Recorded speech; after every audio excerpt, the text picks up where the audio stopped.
नाम से वो दोनों ही घबरा गई थी, मगर ज़ोया ये बड़े दिल की हरकत थी, इन्हें मुकम्मल गुमनाम करके आगे बढ़ गई थी। उसी से रेस की केबिन के दरवाजे पर छोड़कर चला गया था। वो अंदर दाखिल तो नहीं थी, वसीना और खूबसूरत ब्लैक टाइल्स के ऑफिस के रूबरू था और रेस अपने काम में मगन था। एक बार भी निगाह उठाकर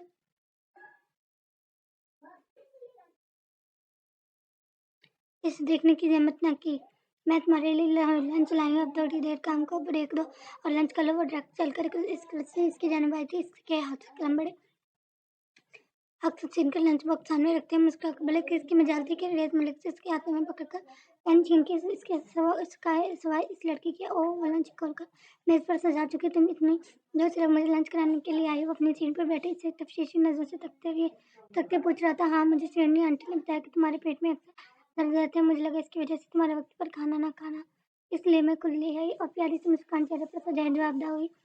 वो अब भी इसी तफशीशी नजर से तक रहा था। ये देख कर गड़बड़ आए। क्या?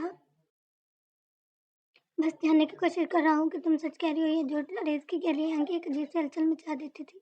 उसके दिल और दुनिया में इसके लम्हे वो बेचैन सी हो गई थी। वो गहरी आंखें जितनी गहरी थी, इतने पुरस्कार भी थी। मैं तुम्हारा दिल जीतना चाहती हूँ। रेस बहुत साफ गोई से इसने अपनी नीयत बयान की। क्यों? उसकी आंखों में अभी भी तफसीर थी। ज़ोया को इसके सवाल की तवक्को नहीं थी, क्योंकि हमारी शादी को 3 साल हो चुके। तुमसे तलाक लूंगी तो 1 रुपया नहीं मिलेगा मुझे। फिर आगे की जिंदगी कैसे बसर करूंगी? पहले दिन इसने अनफेयर कॉन्ट्रैक्ट नहीं पता था, तब तो इसने बहुत ख्वाब सजा लिए थे कि तुमसे तलाक लूंगी, इज्जत गुजारूंगी और फिर एक हैंडसम से लड़के से मोहब्बत करके शादी कर लूंगी।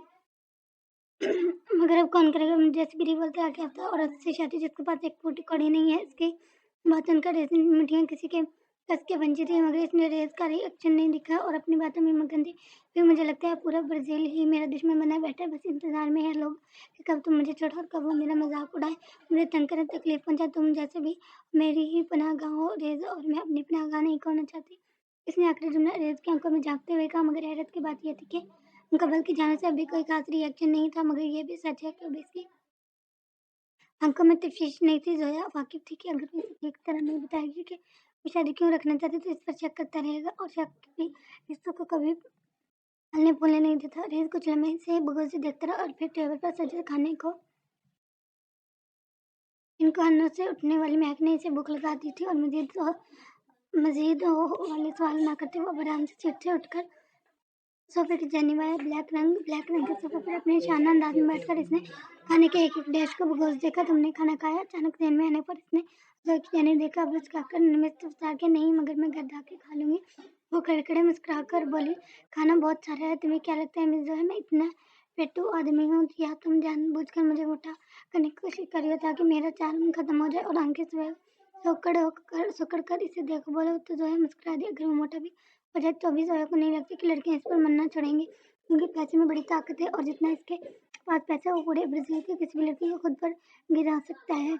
मैं साथ खाऊंगा और मैं साथ मेरे साथ खाओ। और भी सवाल कर रही थी, मगर हर सवाल सवाल नहीं ना होता, कुछ में मान भी भरा था। जाहिर सी बात है इसने खाने को आज तक नहीं लिखा है। जब तक जोया इसके बराबर में आकर खाने के लिए नहीं बैठी। अरे इस मजे से ही खाना खा रहा था। वो जोया थी जो मुसलसल इसे बता रही थी कि खाना कैसे बनाए, शेरनी आंटी की कितनी मदद ली, किस चीज़ का कितने मिकदार में इस्तेमाल किया, घर की हर छोटी से छोटी डिटेल पता है। कॉनेक्ट तेल की शीशी मिल नहीं रही थी, तो मैंने स्टॉल रख कर छेड़ी और ऊपर वाले कैबिनेट से निकाली। अब मैं सोच रही हूँ कि इसे नीचे ही रख लूँ, वरना बार बार स्टोर पर चढ़कर कौन उतारेगा इसे। वो चाहता तो चुप करवा देता।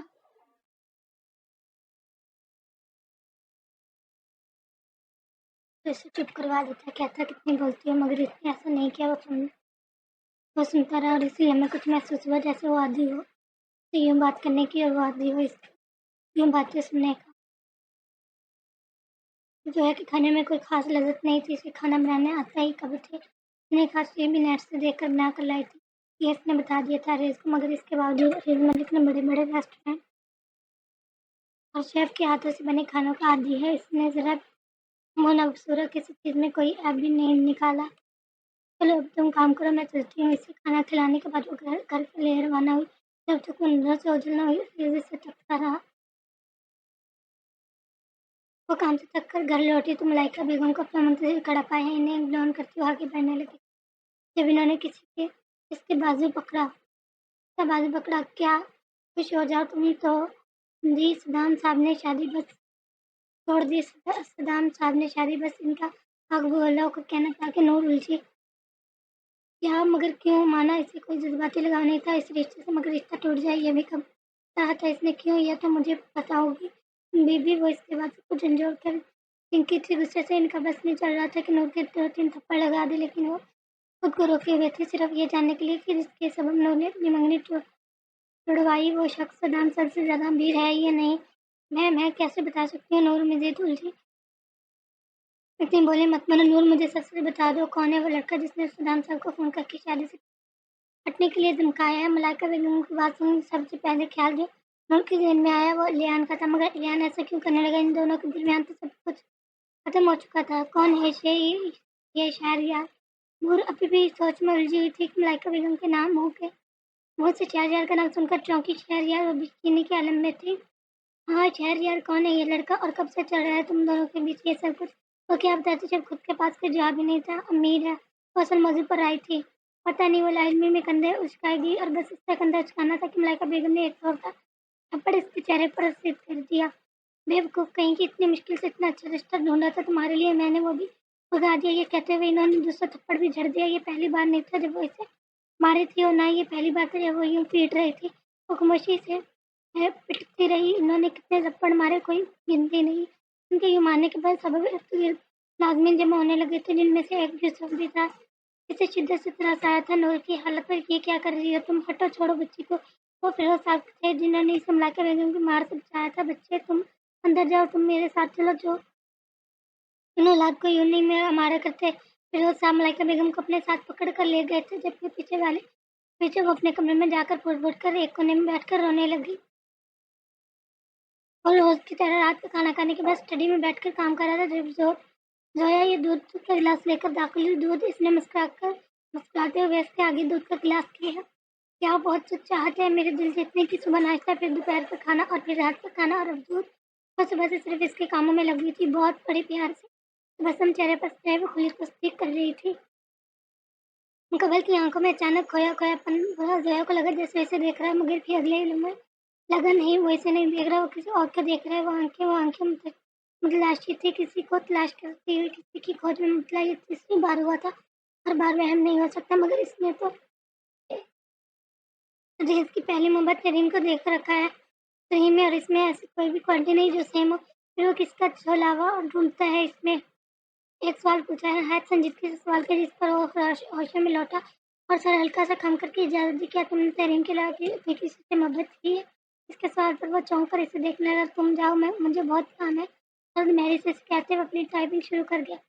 दाल का जवाब चना मिला था। यकीनन वो जवाब नहीं देना चाहता था, मगर इसका जवाब न देना भी ज़ोया को यकीन दिला रहा था कि कोई है जो इसके दिल में कहीं बहुत अंदर छुपी बैठी है। अपने आंसू को फिर रगड़ से रगड़ कर वो उठी और अपने बाहर अमीद पर एंटर निकाला, डायरी खोली और अब लिखना शुरू हुई। नूरजहां का रोते हुए शहरयार का हाथ अपने दोनों हाथों में लेकर इससे माफ़ी मांगेगी, और इतना लिखकर इसने पॉइंटर बंद कर दिया और बाहर अमीर को वापस इसकी जगह पर रख दिया। कमरे में बेड नहीं था, एक गद्दा दिया हुआ था सोने के लिए, बस एक और अलमारी थी सफ़ेद कलर की जिसमें 2-3 खाने थे। फ़िक्र इसमें नहीं, इसने अपनी डायरी रखने की जगह बना ली थी। अपने कपड़े के नीचे छुपा कर रखती थी वो। इसने जब से लियान को छोड़ा था, दोबारा पलट के नहीं देखा था। एक खौफ तारी हो जाता था इसे याद करते, मगर आज अपनी शादी टूट जाने पर इसे लियान शिद्दत से याद आया। वो पहली मोहब्बत था और ये पहली मोहब्बत अक्सर तकलीफ दिया करती है, खून में रची बसी हुई थी। आंखों में यादों के धुएं की माने वो कोयले का धुआं जो आंखों को तकलीफ देता है और दिल को जलाता है, मगर एक बार जब गोश्त में ये धुआं सच बस जाए तो फिर निकला नहीं करता। वो वाकिफ थी एक शराब की माने। वो जितना भी इसके पीछे भाग ले, इसे पा नहीं सकती कभी। फिर क्यों इसके दिल जलाने, क्यों इसके लिए रोना, ये तड़पना? मगर सारा मसला ये है, बातें दिमाग समझ जाता है, दिल नहीं। दिल का हाल ये है कि लम्हे के सामने तुम है, लेकिन यार अब गिर रहा है तो अपना गिरना भी फर्ज जान लेता है। और दिल कहाँ समझता है इनकी समझ होने वाली बातें। और अब लेट गई थी, पुरानी यादें एक के बाद एक इसकी आंखों के आगे लहर रही थी। वो रोना नहीं चाहती थी, मगर इसकी आंखों में आंसू फिर भी रवा थे। वो स्टडी रूम से आकर नहाने चला गया। जब नहा कर निकला तो ज़ोया को सोफे पर बैठा हुआ पाया और बाहर की तरफ चाय पड़ती हुई नजर आ रही थी। इसके लोअर पार्ट पर वाइट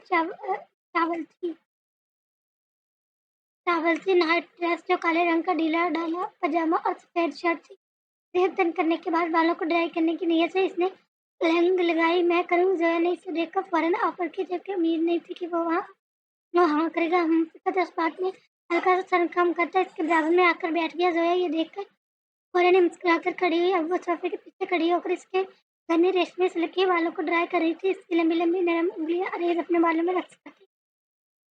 महसूस कर रहा था सुकून के सबब इसने आँखें मूंद ली, जबकि ज़ोया को काफ़ी मज़ा आ रहा था इसके सिल्की बालों से खेलने में। इसकी उँगली पे जैसे कोई सर्व मिल रहा हो। बाल ड्राई करते-करते ज़ोया की निगाह इसके नागिन लबों पर कई होंठ जैसे इसे दावत दे रहे हों कि कह रहे हों कि इसे छू कर देखो। दिल में उमंग सी उठने लगी।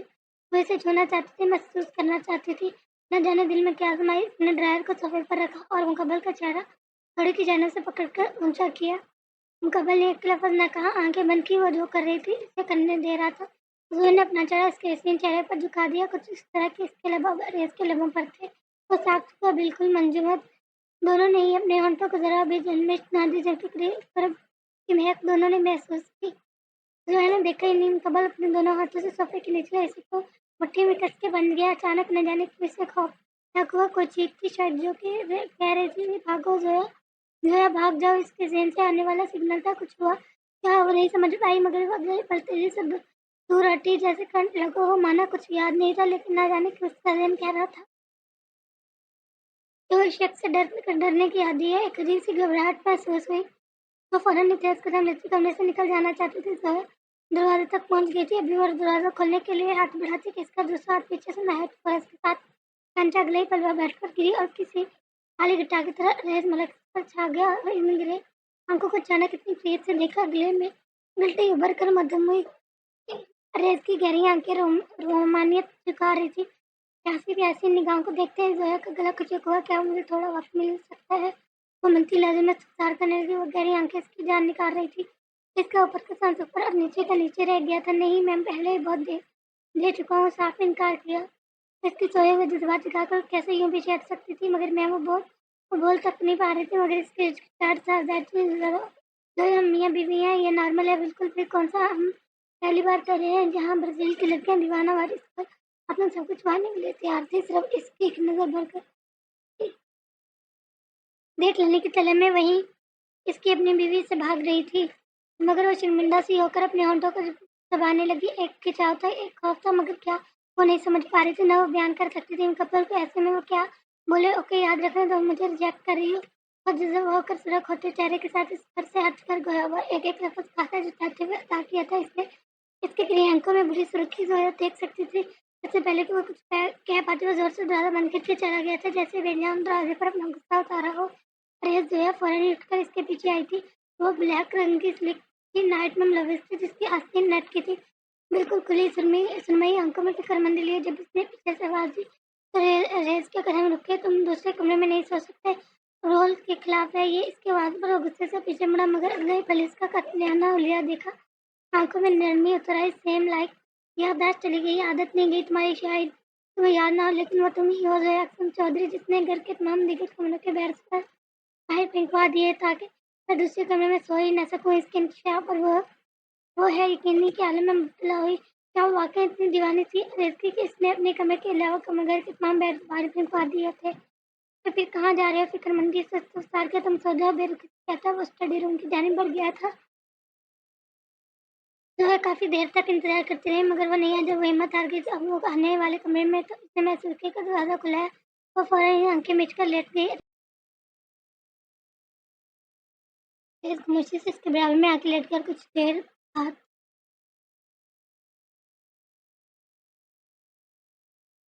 बाद ही इस लड़के ने महसूस किया कि वो सो चुका है।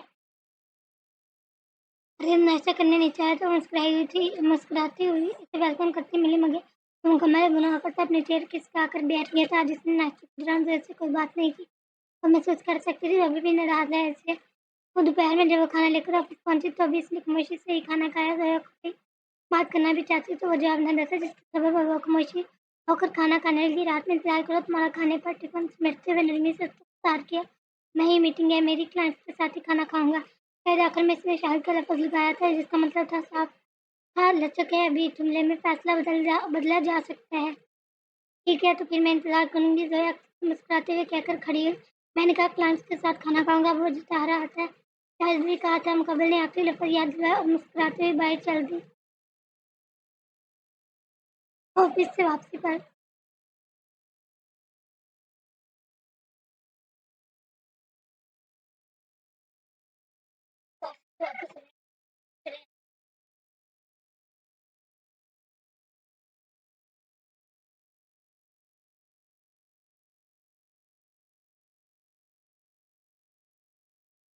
चेकअप करवाने डॉक्टर मेरी याद कब वापस आएगी? वो बहुत तेज़ से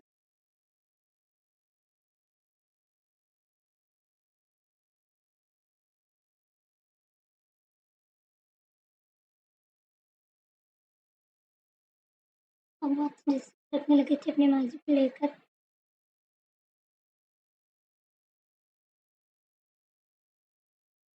कौन थी? कैसी थी? वाक़ई ऐसी थी जैसे लोग इसे डिस्क्राइब करते हैं या नहीं, या वो अलग थे वो लोगों ने उसे गलत समझा? कितने सवाल थे ज़हन में, फिर उसे लगने वाला वो चाहे एक वक़्त में एक इंसान एक ही फीलिंग रख सकता है किसी पर, लेकिन मगर रेस को लेकर इसकी फीलिंग बहुत अजीब-सी थी। वो करीब जाना चाहता था मगर खुद को रोकता था। अब दवाइयाँ बेकार की खाती रहें, याद आ जाएगी। दिमाग पर ज़्यादा ज़ोर डालने की कोशिश ना करें। डॉक्टर, दवाइयाँ मैं वैसे भी वक़्त की सही खाती हूँ, लेकिन मुझे फिर भी कुछ याद नहीं आता। परेशान ना और इतनी जल्दी हिम्मत ना हारें। इन जगहों पर जाएँ जहाँ पर आप पहले जाती थी, वो चीज़ें खाएँ जो आप पहले पसंद करती थी। दोस्तों से मिलें, उनकी बातें सुनें, अपने मतलब कहने, मुझे यकीन है आपकी याददाश्त आस-पास वापस आना शुरू हो जाएगी। धोए चुप चेकअप करवा कर बाहर निकली थी कि इसके दिल को कोई सुकून हासिल नहीं हुआ था। इन सब करने के बाद भी वो खासा थक हार कर घर लौटा था अपने डैड के साथ। वो सुबह 7 बजे का उठा हुआ था मीटिंग के लिए और अब 4 बजे जाके फ्री हुआ था। अभी वो थका हारा आकर सोफे पर बैठा ही था कि इसका सेल रिंग हुआ। सोफे से सर उठा इसने बेदिली से सेल अपने पॉकेट से निकाला। जैसे ही कलर के नाम पर नज़र पड़ी, सारी थकान छू मंतर हुई, बल्कि यूँ कहा जाए तो ज़्यादा बेहतर हो गई। एनर्जी भर आई। एक लम्हा ज़ाया किए बगैर इसने कार सीट की और सेल कान से लगा लिया। हेलो, इसकी मीठी नरम आवाज़ सुनते ही जैसे रूह को सुकून मैसर आया हो। आए फिदा लहजे में दिल पर हाथ रख, तुम मेरी मदद करने आ सकते हो। ऐसा नहीं कि मुझे काम नहीं आता, अच्छा खासा सीख लिया है मैंने, लेकिन फिर भी बस थोड़ी-सी मदद चाहिए होगी तुम्हारी। अगर तुम आ सको तो। नहीं आ सको तो कोई बात नहीं, मुझे पता है तुम बहुत अमीर आदमी हो, तुम्हारे पास कहाँ वक़्त होगा। मैं तो बस ऐसे ही पूछ रही थी। आखिरी जुमले पर आते ही इसकी आवाज़ में बहुत मायूसी आ गई थी, जबकि मुकब्बिल के चेहरे की मुस्कुराहट इतनी गहरी हुई। अमीर आदमी लड़का होगी तो अच्छा लगेगा मुझे, और हो सकता है फिर मैं जल्दी आ जाऊँ तुम्हारी मदद करने। वैसे क्यूट लड़का होगी तो ज़्यादा अच्छा लगेगा मुझे, फिर ज़्यादा चांस है कि मैं ज़्यादा जल्दी आऊँ। इसकी शरारत से कहते ही दूसरी जन्म उन्होंने बेजारियत और कौर से मुँह बसूरा। तुम्हें आना है तो आओ, वरना भाड़ में जाओ, लोकेशन सेंड कर रही हूँ मैं। और हमसे कहकर इसने कॉल डिस्कनेक्ट कर दी थी। यार यार, तुम भी कहाँ दिल लगाए बैठे, ये तो कड़वा कड़ेले की तरह है। मोहब्बत का लगता है मेम भी नहीं आता इसे। वो खाली स्क्रीन को तकते हुए कड़कड़ाया, मगर फिर अगले ही लम्हे दिल से चढ़ा हुआ इस लोकेशन पर तो पहुंचना था। नूर को इंतजार कराने की हिमाकत नहीं कर सकता, तो वो तेजी से अपने ऊपर कमरे की जानिब दौड़ा था ताकि अच्छे से तैयार हो। व्हाइट शर्ट पर ब्लैक पैंट पहनने के बाद बालों को जेल से अच्छी तरह सेट करो, परफ्यूम के ऊपर ढेलने के बाद वो तेजी से बाहर की जानिब चल दिया, अपनी हैवी बाइक की चाबी लेकर। अभी वो अपनी हैवी बाइक पर बैठा ही था कि इसके सेल में मैसेज की टोन रिंग हुई। उन्होंने इसे लोकेशन व्हाट्सएप कर दी थी। हेलमेट पहन के बाइक स्टार्ट कर बाइक को हवा में उठाता वो लोकेशन पर पहुंचा। और नूर इससे पहले पहुंची थी। हेलो, हेलमेट उतार कर नहायत एटीट्यूड से बाइक से उतरकर वेस के पास चलता हुआ आया। वो नहायत खूबसूरत और सफेद रंग तो शायद कुछ ज़्यादा ही दिखता था इसका। 3 कमरों का 3 दोनों का फ्यूज़ उड़ गया है एक साथ, बस इसको ठीक करना है। वैसे तो मैं कर लूँगी, बस तुम मुझे थोड़ा-सा गाइड कर देना। ओके नूर। आज ब्लैक कलर की सादी कुर्ती और ब्लैक कलर की जीन्स से वतन की उसकी खूबसूरती आबशार कोने में कैद नज़र आ रही थी। कानों में छोटे-छोटे इयररिंग चमक रहे थे। लाइट पिंक कलर की लिपस्टिक इसकी गोरे रंगत पर शहरियार को थोड़ी फीकी मालूम हुई। दिल वो सोच रहा था कि इसके होंठों पर लाल रंग की लिपस्टिक ज़्यादा जचेगी। वो बेशर्मों की तरह इसके होंठों पर निगाह जमाए हुए अपनी ही मेल्टिंग में घूमता रहा। रोने से ज़रूर का टोका दिन दिहाड़े ताड़ना बंद करो। बेशर्म, ताड़ने में और मोहब्बत से देखने में ज़मीन आसमान का फ़र्क होता है। नूर बीवी, आपने किसी से मोहब्बत की हो तो आपको पता चलेगा। तेरे दीदार पे मेरा प्यार होता, ये रोज़-रोज़ होता, ये बार-बार होता। वो करीब आकर इसकी बुरी आँखों में झाँकती मोहब्बत से लबरेज लहजे में गोया इस हसीन लड़के का अदा क्या आखिरी लहजा। आखिरी जुमला नूर के दिल को जाकर लगा था। अगर फिर भी आपको लगता है कि मैं आपको ताड़ रहा हूँ तो चलिए मेरे साथ और मुझे खुद को देखने का परमानेंट सर्टिफिकेट दिलवा दें ताकि आपको सामने बैठाकर सुबह शाम तकता रहूँ जैसे मैं आपको देखना चाहता हूँ। दुनिया की कोई ताकत मुझे इससे रोक ना सके। गाय मेरे खुदा की शहर ने इसके आगे अपना हाथ करते थाम लेने की खुली दावत दी।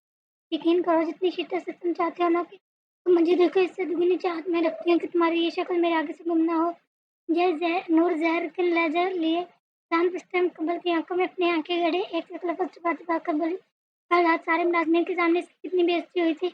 बोली नहीं थी वो इतनी नफरत थी इस लड़की की आंखों में अपने लिए कुदरत बढ़ती देखकर उसके सर से पहुंच उठा था। इसी तकलीफ पहुंची थी नूर के जुमलों से। इसकी कुदरत चाहती आंखों से नफरत हो। नो नूर वाले ईमान नफरत करती न किसी से तो इसका भी लेवल होता है। तुम इस पर नहीं आते भी बिला की बेनियाजी थी। इसके लहजे में लापरवाही सी थी।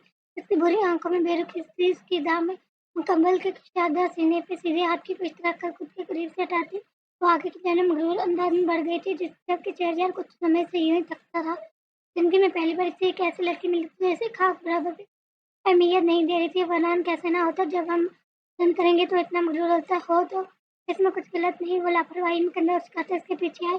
होटल में दाखिल होने से पहले इसने अपनी जेब से ब्लैक मास्क निकालकर चेहरे पर लगा लिया था। उन्होंने इसे लम्बा तो कुछ न कहा लेकिन जब वो कमरे में पहुंच गया जहाँ का इन्हें फ्यूज ठीक करना था वो फौरन बोली मास्क क्यों लगाया। इसका लम्बा चेहरे तफसीली था। वो मैं नहीं चाहता कि गंभीर पहचाने शाहजहां ने नरमी से त्याग दिया। साथ ही बैग खोलने लगा। सामान निकालने की नीयत से साफ को शर्मिंदा हो रहे हो। दूर हटो मैं खुद कर लूंगी। वैसे भी मैंने कहा है ना मैं सिर्फ तुम्हें मदद के लिए बुलाया है। काम मैं खुद कर लूंगी। कुछ लोग कहते इसका हाथ अपने ब्लैक बैग से हटा चुकी थी जिसमें सारे टूल्स रखे थे। शर्मिंदगी की बात कहाँ से आ गई। मैं तो बस चाहता हूँ कि मेरी माँ को इस बात की खबर ना हो। मेरे बताने से पहले वो अपनी जान सफाई दे रहा था मगर नूर ने सुना ही नहीं। शहरियार अच्छे से वाकिफ था कि नूर को अभी तक राजपूत खानदान में कबूल नहीं किया गया इसलिए वो जानता था कि जब अपनी वालदा से मुतल्लिक बात करेगा तो इससे भी मुश्किलात पेश आएंगी। वो नहीं चाहता था इस बात की खबर इन्हें किसी और से पता चले। इसके लिए मुझे मुश्किलात पैदा हो। वो तो बस आयरा की शादी का इंतजार कर रहा था कि इससे ज़्यादा मौके मिल सकेंगे इसे अच्छी तरह नूर को अपने खानदान वालों से मिलवाने के। ओ क्या है यार। नूर खासा झुंझोली हुई नजर आ रही थी। इसने अपने पाँव में पहन सैंडल नहायत झुंझोलते हुए उतारी। क्या हुआ। वो इसका हसीन चेहरा देख रहा था। तकलीफ में महसूस हो रहा था। फिक्रमंदी से इस्तफसार किया। कुछ चुभ रहा है इसमें। वो भरोसा मुंह बनाकर बोली अच्छा लो मेरे जूते पहन लो। इसने अपने जूते फौरन ही उतार दिए थे। नूर के लिए नंगे पाँव काम नहीं करते। बिजली का जवाब देखो वो सुन नहीं रही थी। वो तेजी से उसके करीब आकर बाजू को थाम कर व्यंग्य से जताते हुए कहा जिसे पर वो मुंह बसूर कर देखने लिए पहले वो भी काम पहनने वाला मानने वाला था बगैर पहनाए। जूते हाथ में लेकर इसे खुद पहनाने के नीचे बैठा तो नूर लम्हा भर के लिए ऐलान है मगर कुछ नहीं खामोशी से जूते पहनने लिए। हटो मैं करता हूँ। नहीं मैं करूँगी आज वो तुम थोड़ा मदद करोगे। अब जाकर जाकर बैग से टीसर और प्लास लेकर दो। नूर ने हकमाना अंदाज में कोई अर्ज से कम देता तो यकीनन अपनी मौत बताता मगर वह नूर थी इसका हुक्म देना जाले जरा भी बुरा लगा। वो फौरन ये जी हजूरी कर बैग की जाने बढ़ा। इसने बैग खोला। अब इसकी पीछे नूर की जाना अभी वो प्लास उठा ही रहा था कि पीछे से एक जोरदार छींक की आवाज आई। वो लम्हा भर की देर किए बगैर फौरन ही पलटा। अगले मंजर जो इसकी आंखों के सामने था वो था नूर के हाथों तार और इसका चीखना एक लम्हा के कड़वे कड़वे जिसे में भी इसने अपनी परवाह न की और बस भागा पागल दीवानों की तरह जैसे पूरी जिंदगी इसकी लड़की के बचाने पर डिपेंड है। वो जहन व आफतीन लड़का जो पूरे ब्राजील का कंप्यूटर हैक कर सकता था वो लड़का इस लम्हे यह तक न सोच सका कि अगर वो इस लड़के को नंगे पाँव बगैर ग्लव्स के बजाने जाएगा तो इसे खुद भी करंट लग सकता। नहीं सोचा सोचने का वक्त ही